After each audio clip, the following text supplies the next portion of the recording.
आज बुलबुल देवी सुनैना को मारिबा हाथ उठाइथिबे। हाँ दर्शक बंधु, आज एक दमदार एपिसोड देखा पाइबे।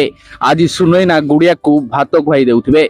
ठीक एतिकी बेले बुलबुल देवी आसी सुनैनार हाथ को धरी रखिदेबे आउ कहिबे मु कहिथिली ना तते आज गुड़िया पूरा दिन भोकरे रहिबो। तापरे सुनैना कहिबे मो झियो भोकरे रहिबोनी।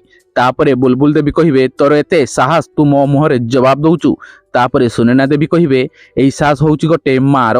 सुनैना कहिबे मो झियो सांगरे अन्याय हेबार मु सही पारिबिनी। तापरे बुलबुल देवी कहिबे चुप करो। तापरे सुनैना कहिबे गोटे बहु चुप रहुथिला मम्मी, गोटे माँ केबे चुप रहिबोनी। तापरे बुलबुल देवी कहिबे तोते आज मारिदेवी कही सुनैना उपर को हाथ उठाइबे। ठीक एही समय रे विवेक आसी बुलबुल देवी को हाथ को धरि नेबे आउ बुलबुल देवी रागिकी विवेक को अनाइबे। तो दर्शक बंधु, आज आपन को एमिते एक दमदार एपिसोड देखिबा को मिलिबो।